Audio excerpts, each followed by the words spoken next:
Hey guys, welcome back to the college editor. आप सभी को जैसा कि पता होगा कि एनएसपी का पैसा आना स्टार्ट हो गया है। बहुत सारे स्कीम का, सेंट्रल सेक्टर स्कीम का, स्वनाथ स्कीम का, यूजीसी पीजी स्कीम का, सभी का पैसा आना स्टार्ट हो गया है। तो मैं अभी बहुत सारे स्टूडेंट ने अपना करेंट स्टेटस भेजा है, तो मैं अभी इन सारे करेंट स्टेटस पे स्टेप बाय स्टेप बात करूंगा कि क्या आपका पैसा आएगा या नहीं आएगा, किस करेंट स्टेटस पे पैसा आता है। आप यहाँ पे देख सकते हैं जितने भी है। अगर आपका येस हो गया है, आधार सीडेड है, अगर आपका डिपार्टमेंट नोडल रिजेक्ट कर दिया है, ठीक है, तो ये सारी करेंट स्टेटस पे बात करेंगे। तो चलिए वीडियो को स्टार्ट करते हैं। सबसे पहले हम बात कर लेते हैं कि अगर आपका मेरिट लिस्ट में सिलेक्शन नहीं हुआ है और scholarship proceed from NSP to PFMS में भी नो दिखा रहा है, तो आपका स्कॉलरशिप अभी रुक सकता है। या तो वो आपके मार्क्स पे डिपेंड करता है कि आपका मार्क्स कितना है, ठीक है।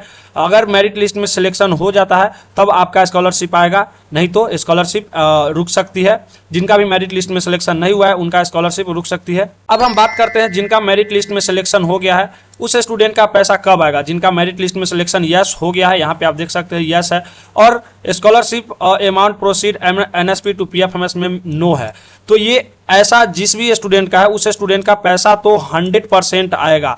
आप लोग कमेंट करते हैं कि भैया पैसा नहीं आता है बहुत दिन से। देखिए, एनएसपी में लेट लगता है बट पैसा आ जाता है। अगर आपका स्कॉलरशिप में यस हो गया है, सिलेक्टेड फॉर स्कॉलरशिप मेरिट में, तो आपका पैसा 100% आएगा। सेंड टू पीएफएमएस में नो है तो वेट कीजिए, सेंड टू पीएफएमएस हो जाएगा। अब बात करते हैं हम। देखिए, एक स्टूडेंट ने अपना करेंट स्टेटस भेजा है, उनका application remark by nodal officer किया है।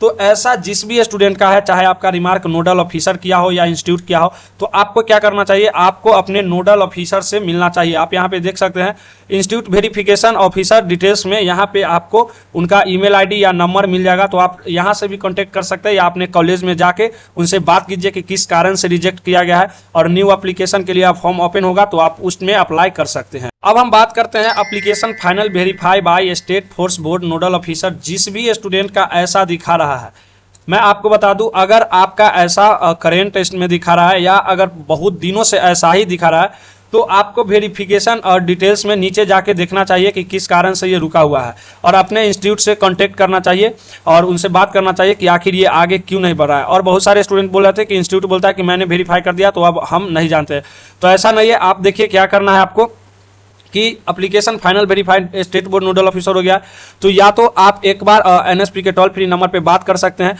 क्योंकि इसके बाद अगर आपका मेरिट लिस्ट में सिलेक्शन नहीं होता है तो यहीं पे आपका स्टेटस रुक जाता है, ठीक है। तो हो सकता है कि पैसा न भी आए अगर ऐसा जिन भी स्टूडेंट का दिखता हो, बट बहुत सारे स्टूडेंट जो फ्रेश हैं, अगर वो आपका ऐसा दिख रहा है तो आपका पैसा 100% आएगा। अगर आप फ्रेश हैं और ऐसा आपको दिख रहा है तो आपका पैसा आएगा, बट अगर 2 साल 3 साल से ऐसा ही दिख रहा है तब आपका पैसा हो सकता है कि ना आए इस केस में। बट एक बार आपको अपने फोर्स नोडल ऑफिसर को मेल करना चाहिए या उनसे बात करना चाहिए, ठीक है। तो ये application final verify by state board nodal officer जिनका भी है वो अपना ये देख लेंगे। अब हम बात करते हैं एक बहुत ही इंपॉर्टेंट, यहाँ पे लिखा है कि scholarship amount already received but पैसा नहीं आया। तो ये क्यों दिखा रहा है, तो देखिए, ये जिनका भी पैसा आ गया है उनको भी ये दिखाता है, जिनका पैसा नहीं भी आया है उनको भी ये दिखाता है। तो इसके लिए आपको टेंशन नहीं लेना है, ये ऑटोमेटिक ठीक हो जाएगा। अब हम बात करते हैं जिस स्टूडेंट का सभी चीज़ डन है, आपका इंस्टीट्यूट वेरिफिकेशन भी डन है, आपका डिपार्टमेंट नोडल ऑफिसर में भी यस है। यहाँ पे फाउंड डुप्लीकेट में नो ही रहेगा, ठीक है, क्योंकि यहाँ पे फाउंड डुप्लीकेट का मतलब होता है कि आप कोई और स्कॉलरशिप के लिए तो अप्लाई नहीं किए हैं। अगर आप 2 स्कॉलरशिप के लिए अप्लाई करेंगे तो यहाँ पे यस आ जाएगा और आपको स्कॉलरशिप नहीं मिलेगी। सिलेक्टेड फॉर मेरिट लिस्ट में भी यस है, application amount proceed from NSP to PFMS में भी यस है। तो ऐसा जिस भी स्टूडेंट का है उनका या तो पेमेंट आ गया होगा या तो पेमेंट आने वाला है। अप्रैल के लास्ट वीक तक पेमेंट आ जाएगी। आपको क्या करना चाहिए, आपको अपना आधार सीडेड करवा लेना चाहिए, आपको अपना आधार सीडेड करवा लेना चाहिए, ठीक है। बहुत सारे स्टूडेंट कहते हैं कि आधार सीडेड डन है, तो एक बार अपने बैंक जाके अपडेट करवा लीजिए, क्योंकि पुराना रहता है तो डीबीटी मोड से पैसा डालता है एनएसपी, डायरेक्ट बैंक ट्रांसफर करता है, तो इसमें दिक्कत हो सकता है। तो आप अपना बैंक से जाके एक बार जरूर मिल लीजिए। और ऐसा जिस भी स्टूडेंट का एप्लीकेशन दिख रहा है उनको टेंशन नहीं लेना, उनको जल्द ही पैसा आ जाएगा। अगर नहीं आया है तो आप लोग निफिक्र रहिए, पैसा आएगा ही। ये जिस भी स्टूडेंट का सारा कुछ डन है वो स्टूडेंट का तो 100% पैसा आएगा। एक स्टूडेंट ने अपना आधार सीडिंग का भेजा है, तो इनका आधार सीडिंग डन है। आप यहाँ पे देख सकते हैं कि यहाँ पे एक्टिव में ये लिखा रहा है कि आधार बैंक सीडिंग एक्टिव है, ठीक है। और कब का लास्ट अपडेट कब है इनका, तो 21 मार्च को इनको मैंने बोला, तो ये 21 मार्च 2025 का है।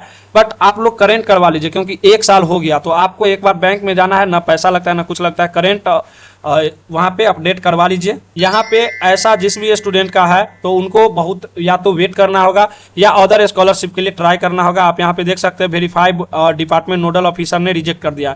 जब मैंने देखा तो इनका लिखा था कि आपने बोनाफाइड सही नहीं दिया था, जिसके कारण रिजेक्ट हो गया। तो आप लोग डॉक्यूमेंट सही सही फिल कीजिए। और इनका मेरिट लिस्ट में भी यहाँ पे खाली है, तो मेरिट लिस्ट में तो खाली ही रहेगा, क्योंकि जब डिपार्टमेंट ही नहीं वेरीफाई किया है तो यहाँ पे तो सिलेक्ट हो ही नहीं सकता, इससे आगे बढ़ा ही नहीं। तो ऐसा जिस भी स्टूडेंट का है वो तो या तो अदर स्कॉलरशिप ट्राई करेंगे, बहुत सारी स्कॉलरशिप है। आप लोग भी अपना जिस प्रकार से ये करेंट स्टेटस भेजा गया है, आप लोग भी अपना करेंट स्टेटस भेज सकते हैं। आपको वीडियो के डिस्क्रिप्शन में एक गूगल फॉर्म का लिंक दिया गया है, वो वहाँ पे गूगल फॉर्म भरिए और अपना स्क्रीनशॉट अपलोड करिए, ताकि मैं आपको गाइड कर पाऊँ और आपसे पर्सनली कॉन्टेक्ट कर पाऊँ, आपका पैसा आएगा या नहीं आएगा, क्या होगा। ठीक है, अब मैं बात करता हूँ वैसे स्टूडेंट का जिनका इंस्टीट्यूट ही नहीं वेरीफाई किया है। देखिए, ये ऐसे जो भी स्टूडेंट का है वो तो स्कॉलरशिप भूल ही जाइए। इस ईयर के लिए आपका पैसा परमानेंटली रिजेक्ट कर दिया गया है। इस ईयर के लिए आपका पैसा नहीं आएगा, आपका पैसा इस ईयर के लिए नहीं आएगा। मैं साफ साफ यहाँ पे लिख देता हूँ, क्योंकि आप देखिए कि इंस्टीट्यूट वेरिफिकेशन भी बंद हो गया है। ठीक है, और यहाँ पे इंस्टीट्यूट ने वेरीफाई में नो कर दिया है, डिपार्टमेंट भी नो कर दिया, सेंड टू पीएफएस में नो है, मेरिट लिस्ट में तो सिलेक्शन होगा ही नहीं। तो ऐसा जिस भी स्टूडेंट का है वो या तो अदर स्टेट स्कॉलरशिप ट्राई करेंगे। इस साल आएगा एनएसपी का, तो आप लोग फिल कीजिएगा। इस साल आएगा तो मैं करेंटली अपडेट दे दूंगा। इसके लिए आपको क्या करना है, चैनल को सब्सक्राइब कर देना है, ताकि जब भी कोई भी नेशनल स्कॉलरशिप पोर्टल से अपडेट आए आप तक तुरंत पहुंचा सके हम। अब देखिए, यहाँ पे बहुत सारे स्टूडेंट का पेमेंट आ गया है। ये उस स्टूडेंट के लिए है जिनका पेमेंट आ गया है, बट फिर भी यहाँ पे पेमेंट नहीं दिखा रहा। यहाँ पे पेमेंट में कुछ नहीं दिखा रहा, तो क्या उनका फिर से पेमेंट आएगा? नहीं, ऐसा नहीं है। आपका वेबसाइट जब अपडेट होगा तो आपका देखिए, यहाँ पे ये भी लिखा है कि लास्ट अपडेट मार्च 2026, बट ये सब अपडेट नहीं किया है। तो ये सब हो जाता है, 2-4 महीना टाइम लगता है। जब आपका अपडेट हो जाएगा तो कि जितना पैसा आया है अकाउंट में उतना यहाँ पे लिखा जाएगा। ठीक है, और यहाँ पे देखिए found duplicate with other scholarship, तो ये नो है। तो अगर आप अदर स्कॉलरशिप के लिए अप्लाई करिएगा तो यस हो जाएगा और स्कॉलरशिप रिजेक्ट हो जाएगा। बट अगर नहीं कीजिएगा तो ये नो ही रहेगा और आपका पेमेंट आएगा। एनएसपी, पीएमएस या किसी भी स्टेट सेंट्रल स्कॉलरशिप के लिए द कॉलेज एडिट को सब्सक्राइब कर ले। ठीक है, ताकि मैं जब भी लेटेस्ट अपडेट लाऊं एनएसपी से रिगार्डिंग तो आप तक तुरंत पहुंच सके। और नीचे डिस्क्रिप्शन में गूगल फॉर्म का लिंक दिया गया है, वो आप लोग जरूर से फिल कर लीजिएगा। तो मिलते हैं नेक्स्ट वीडियो में नेक्स्ट अपडेट के साथ। तब तक के लिए देखते रहिए द कॉलेज एडिट। चैनल पे नए हैं तो सब्सक्राइब जरूर कर लीजिएगा, बहुत ही काम आएगा। धन्यवाद।